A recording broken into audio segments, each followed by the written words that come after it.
Здраво! Добре дојде тука новата епизода на мојот подкаст. Денешната тема на која што ќе зборувам е поврзана со грижата за себе, односно со здравата грижа за себе наспроти себичноста. Многу често слушам критики за личности кои што се грижат за себе.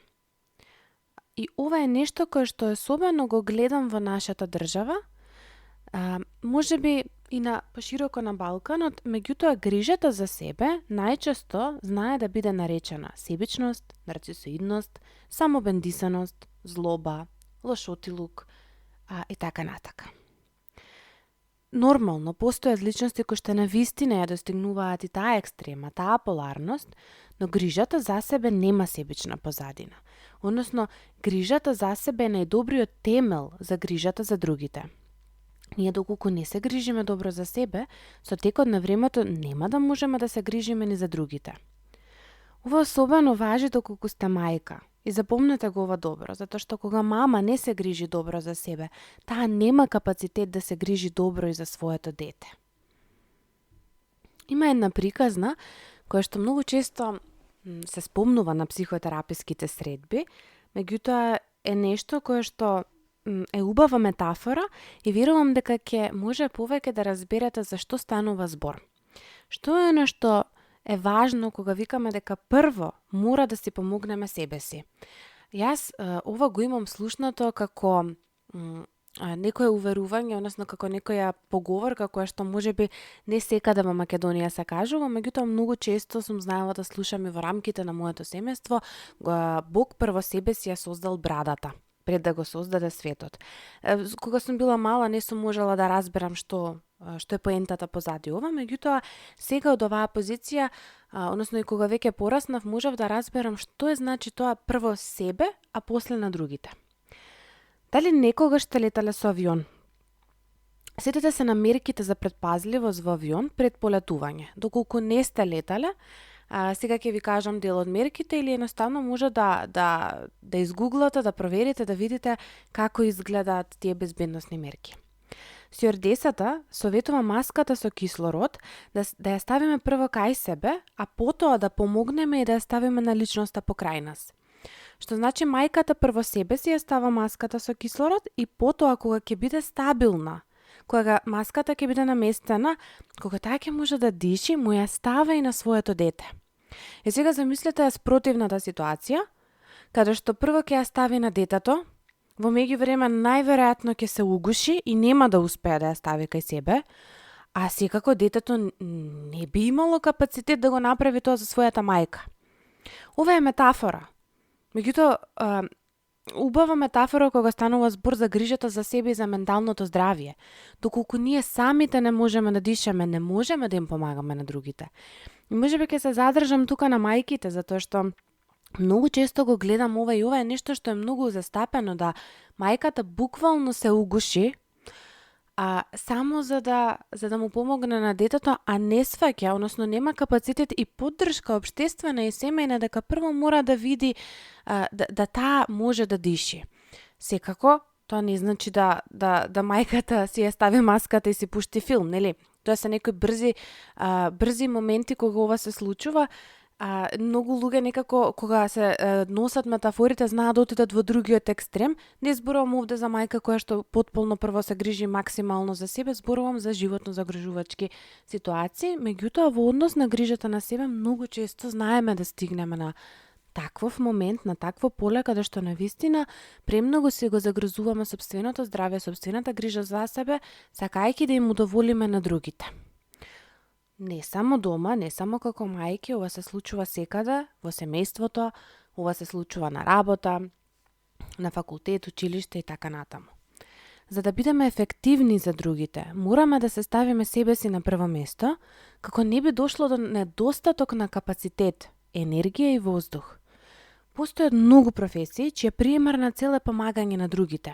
И истите се најмногу на удар за доживување на синдромот на согорување или burnout. Зошто? Најверојатно затоа што давајки на својата работа, а потоа нормално и на партнерот, децата, семејството, пошироко и така натаму, останува многу малку време за себе и доаѓа до психофизичко прегорување. Овие професии се најчесто оние хуманите професии, тука спаѓа и мојата професија како психолог и психотерапевт, затоа што многу често грижата за другите знае да преовладува и затоа и самиот тренинг за психотерапија значи многу работа на себе, многу работа на јакнење на капацитетите како да се грижиме подобро за себе си. Секако ова не е, скоро никогаш не е во некој идеал и во некој баланс, затоа што баланс реално и не ни постои, меѓутоа тука некада околу, најчесто се движиме и така би требало да се движиме сите луѓе без разлика на професијата. И сега како изгледа таа грижа за себе? Многу често ја зборуваме, многу често викаме грижи се за себе, чувај се, грижи се за себе, но реално многу малку знаеме точно како изгледа таа грижа за себе и што е. Јас прво тука морам да кажам дека грижата за мене не е иста како грижата за тебе. Значи, грижата за себе кај секој од нас е различна, зависно од тоа во која фаза во животот се наоѓате сега, зависно од тоа во какво семејство сте, што се случува периодот, кои се вашите специфични потреби и така натаму. И затоа индивидуалноста е тука многу важна и кога се инспирирате, кога гледате од другите луѓе, користете го тоа само и само за да се инспирирате, а не за да го копирате. Значи, запомнете кога барате ментор, кога барате луѓе на кои што сакате да им се восхитувате и кои што ви носат некој личен раст и развој, така натаму, единствено користете ги за инспирација. И јас и како терапевт, меѓутоа и како пријател, сакам да давам лично искуство за да можам да инспирирам друг, да поттикнам друг на размислување, меѓутоа не за да го направи истото како мене, напротив, само за да му поттикнам, што викам да може да го најде тоа делче од слагалицата кое што недостасува преку примерот, но не да го искористи она што јас сум го искористила, затоа што никој не е јас. И можеби другиот ќе има многу поголем капацитет и многу убава фантазија и можност за уште поубава грижа за себе. И сега грижата за себе може да изгледа целосно различно кај различни поединци и во различни периоди од животот.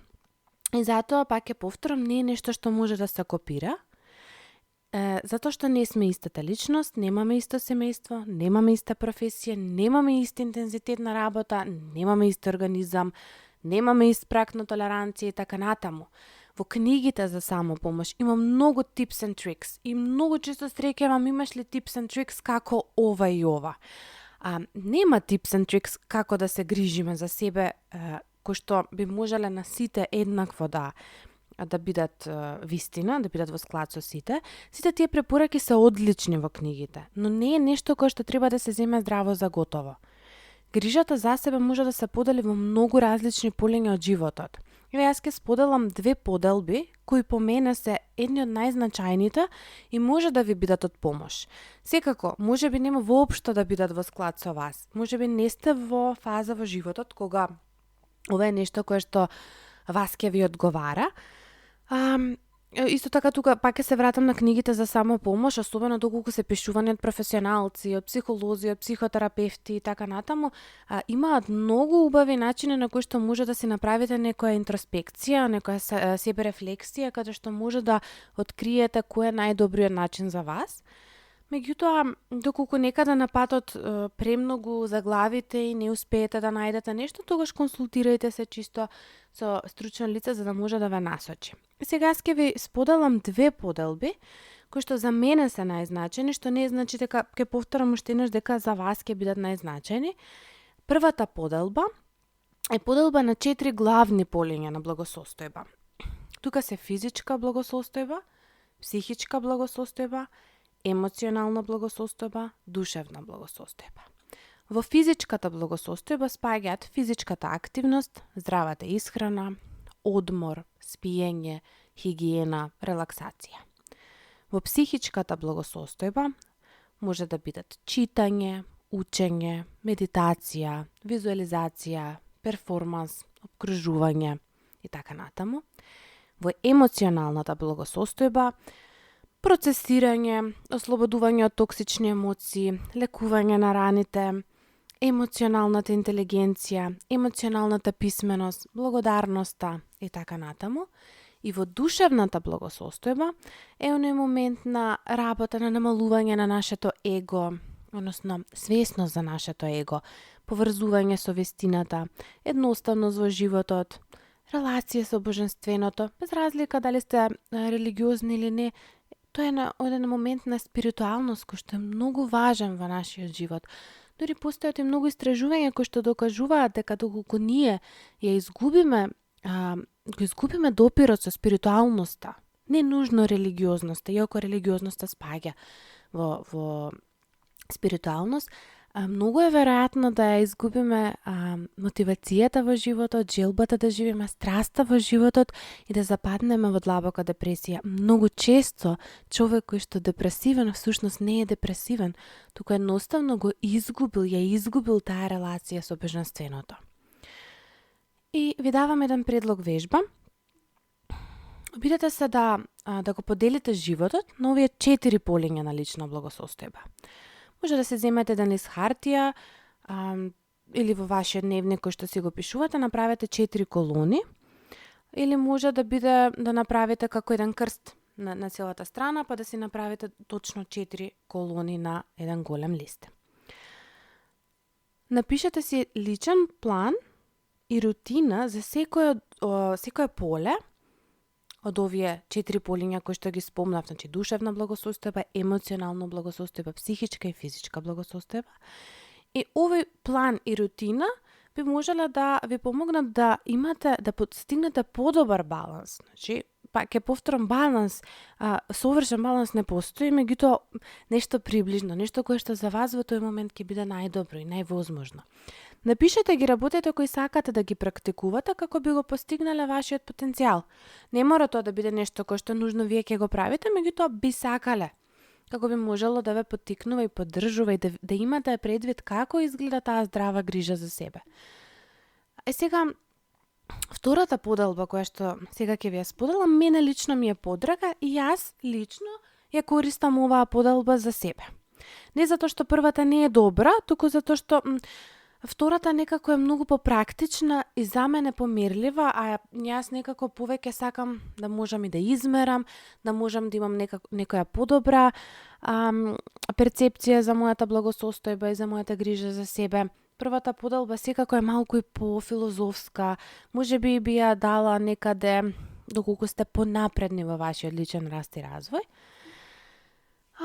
Она што во втората поделба ми е драго и ми е интересно што постојат 12 полиња, а вие може самостојно да си додадете си уште полиња кои што за вас се во склад овој период и тоа да го менувате. Значи, за да проверите каква е вашата лична добра состојба, поделете го живењето во 12 полиња. Може на лист хартија да направите 12 колони хоризонтално, а до секоја од нив да ставите бројка од 1 до 10. 1 означува најмалку, 10 да означува најмногу. Ова е скалата на вашата добросостојба, која предлагам да ја правите редовно. Ова може да се практикува секој месец, за да можете да балансирате и одржите свесност кое поле е запоставено и каде можете да се посветите повеќе. Може да го правите на 3 месеци, неколку пати годишно и така натаму. Меѓутоа, што почесто, тоа подобро, за да може дефинитивно повеќе да се грижите за себе и да бидете повеќе свесни. Дури и некои работи да не се менуваат одредено време, неколку месеци, важно е да имате свесност. Аха, јас тука не сум баш како што треба. Сега, ќе ги набројам сите овие 12, тоа се физичко здравје, исхрана и суплементи, емоционална состојба, самодоверба, личен раст и развој, околина, семејство, социјални односи, партнер, кариера, финанси и последното радост, игра и авантура. Значи, првото е физичкото здравје, второто се исхраната и суплементи кои што треба да ги земате или не, третото емоционалната состојба, четврто самодоверба, пето личен раст и развој, шесто околина, 7 семејство, 8 социјални односи, 9 партнер, 10 кариера, 11 финанси, 12 радост, игра и авантура. Кога ќе напишете броеви од 1 до 10 на секое поле, ќе имате јасна слика каде најмалку се грижите за себе, а каде сте добри. Идеално е бројките да се исти во секое поле, дури и да се мали, помали. Но совршен баланс не постои и не е возможно да постои. Во ред е некое поле подолг период да е запоставено, важно е да бидете свесни. И сега, доколку сте родител, барем јас ова знам да го практикувам, додавам уште едно поле кое е поврзано со децата. Значи, има дел семејство, меѓутоа јас додавам уште едно поле кое што е деца, односно колку сум јас поврзана со децата и како стојам на тоа поле. Како можам да давам приоритет на мојата добросостојба и да го направам оно што е најдобро за мене? Сега ова е некој прашање кое што е убаво да си го поставите. Како можам да дадам приоритет на мојата добросостојба и да го правам оно што е најдобро за мене? Кои се моите идеални навики за грижа за себе? Кое поле во животот често го игнорирам? Кои ветувања си ги давам себе си за да ја заштитам мојата енергија и да останам доследна да искусам што повеќе активности кои ми носат радост? Ова се некои прашања кои може да бидат огромна поддршка во процесот на грижата на себе и општо во процесот на личниот раст и развој. Доколку сакате да работите на себе, многу е важно и многу е моќно кога ова е нешто кое што редовно ќе го практикувате. Додека не ги задоволиме своите потреби, ние не даваме од срце на другите, туку даваме од одредена потреба да добиеме нешто и ние самите. Како и тоа да бидеме уважени и некој да ни врати за да се почувствуваме потребно, моќно, сакано. Ова е многу интересно, јас повторно ќе го повторам ова, затоа што верувам дека е важно да го знаете. Ние, кога не се задоволени нашите потреби, не даваме од срце, ние им даваме на другите само и само затоа што сакаме и тие да ги задоволат нашите потреби. Во нашето општество, вредноста на жената се проценува според тоа колку другите се задоволни од оно што таа го дава и токму затоа жената станува жртва. Таа всушност со таа добрина која ја дава, сака да се грижи за себе. Таа длабоко во себе си вели, ако јас се грижам за другите, и тие ќе се грижат за мене. Односно, јас не давам за нив, туку давам за себе. За јас да се чувствувам добро и да добивам потреба дека сум добра, потврда дека сум добра мајка или дека сум добра сопруга и добра сна, ќерка и така натаму. Наша е одговорност што и колку ќе примениме за себе, а што ќе смениме без разлика што ова е нешто кое што е вкоренето трансгенерацијски кај нас. Тоа значи да се биде добра жена. Ова го нагласувам повеќе за жените, зашто дефинитивно жените повеќе патат со здрава грижа за себе, не сите, но многу често се среќава кај мајките. Може би додека да не станат мајка е поинаку, меѓутоа како стануваат мајки, најчесто се случува овој процес да почнува да дава и да се грижи премногу за другите затоа што сака да биде добра, да добие потврди дека е добра мајка, добра сопруга. Важно е да се знае дека нашите задоволени потреби се нашиот темел и само тогаш можеме да даваме на другите без да се срушиме. Тоа е исто како куќа без темел, мора темелот да биде цврст, за да не се рушиме. Грижата за себе нема да ги исклучи другите луѓе од нашиот живот и не е исто што и себичност. Уверувањето дека не ме интересира мислењето на другите и не ме кучи во остварувањето на одредени акции не значи дека не се грижам за луѓето и дека немам чувства. Живењето по своја мера не значи дека другите луѓе не ни се важни. Времето го губиме затоа што мислиме на другите луѓе, зборуваме за нив, ги анализираме, даваме заклучоци дека сигурно успеале затоа што се себични, не мислат на никој околу нив, сигурно тие не се заморуваат со ситници, работата им е многу полесна, немаат икс број на деца и така натаму. Забораваме дека тоа што сушност тие го прават е дисциплина, време, организација и акции кои што се дефинитивно поразлични од нашите, доколку тие се грижат подобро за себе. Личност која не се грижи за другите не може да е успешна, особено не на работното место. Повторно ќе повторам. Личност која не се грижи и за другите не може да е успешна, особено не на работа. Ако не ни се задоволени потребите, не можеме да ги слушнеме тугите потреби, туку ние сме внатре во себе, преоптоварени со собствените незавршени мисли, работи, тежини и незадоволени потреби. И еве тука често ќе споделам еден момент што сигурно сум дека некаде сте го виделе. Гладен си, ајде сине, гладен си, ајде јади. А всушност мајката е мртва гладна, а детето вика не ми се јаде, или кај бабите ладно ти е. Значи, многу често знаеме да нападнеме, доколку нас ни е ладно да ги тераме и другите да се облечат, а да не се облечеме самите себе си, или додека ние сме гладни, да другите бидат гладни. Тоа е оној момент кога нашите потреби не се задоволени, не можеме да ги слушнеме тугите потреби.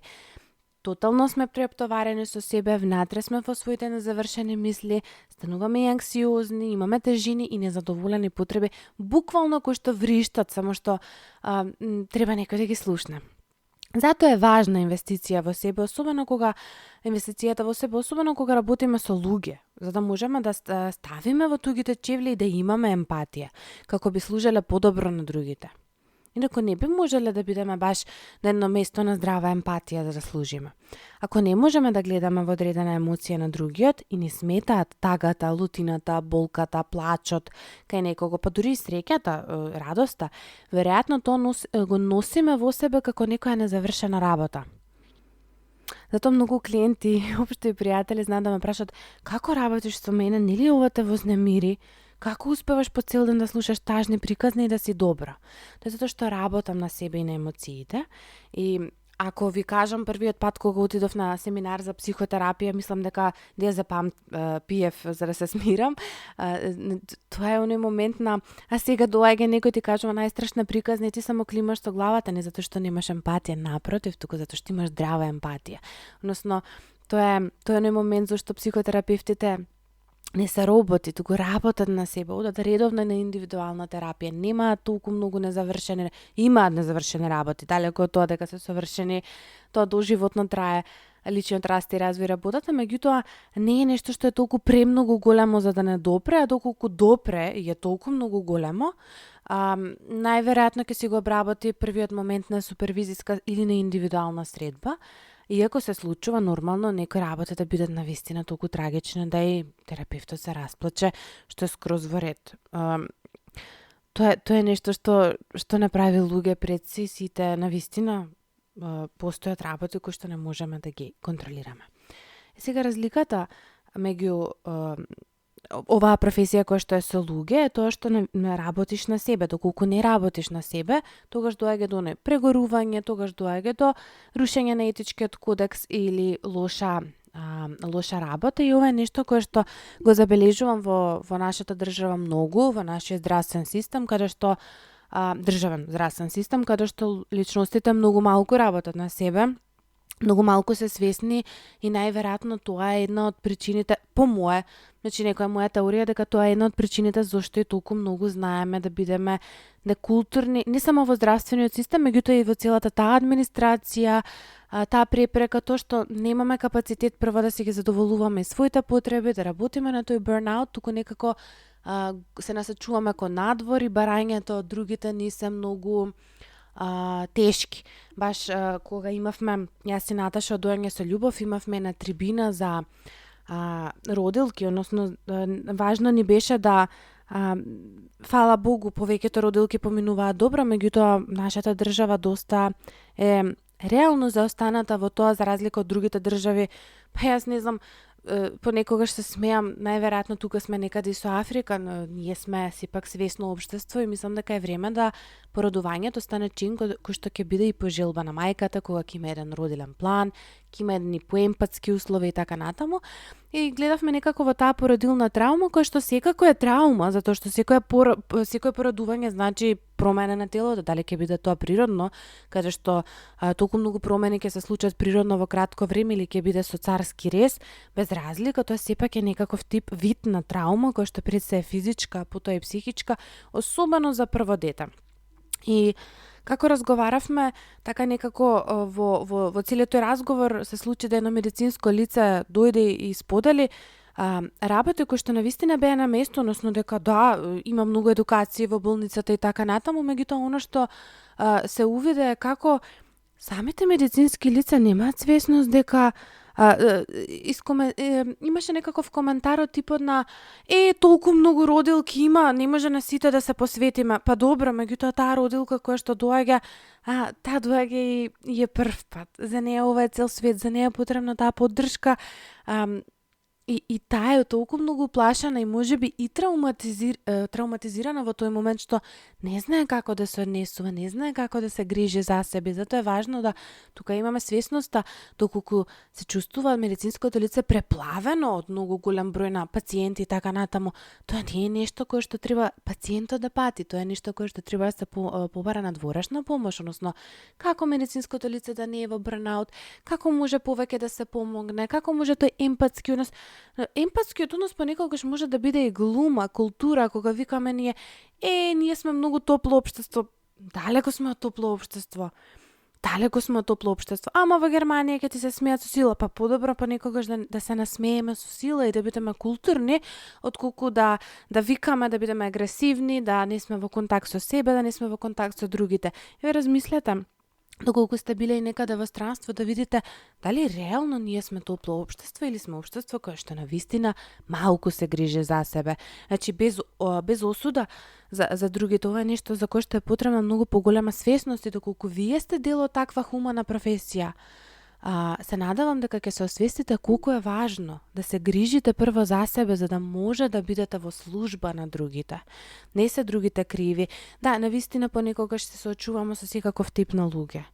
Меѓутоа, многу е важно прво да се соочиме со себе и да видиме што е внатре во нас кое што е важно. Грижата за себе значи да се грижиш за своите потреби и емоции и да не ги проектираш врз другите луѓе. Значи, кога нешто премногу не допира, е нешто кое што ние го имаме внатре во себе. Повторно ќе повторам, нешто кое што ние го имаме внатре во себе. Не значи дека е истото, меѓутоа е некаков процес. Може би другата личност и не личи на некој кој што е блиску до нас. На наша мајка, на наша сестра, брат, баба, свекрва, пријателка, шефица и така натаму. Грижата за себе ја правиш со намера да се сакаш себе, без да ги повредуваш другите луѓе или да земеш нешто од нив. Како и поставување на здрави граници, меѓутоа тоа ќе го оставам за друг пат, затоа што тоа е една друга, многу поголема тема од ова. И мислам дека токму оваа тема е нешто за кое што може да се зборува бесконечно многу. И најверојатно во секоја тема на овој подкаст и на мојот блог ќе биде нешто кое што ќе биде преплетено. Всушност, целата таа едукација, целото тоа освестување за себе и своите потреби е нешто кое што е грижа за себе. Јас се надевам дека ви се допадна ова, како не би било премногу долго. Јас тука ќе завршам полека со оваа тема и ви предлагам да не чекате, да барам една од овие две вежби кои што ги споделив, успеете да ја направите што поскоро како би можеле да го почнете вашето патување на личниот раст и развој и вашата свесност за вашите натрешни потреби. Ова е нешто кое што не бара повеќе од 15 минути, а верувам дека многу ќе ви помогне, многу ќе ве освести за да видите кои се оние полиња на кои што ви е потребно подобрување, на кои што ви е потребно повеќе фокусот да го ставите, како би можеле да бидете посреќни и да живеете поквалитетно. Ви благодарам што бевте тука, се слушаме наредната епизода.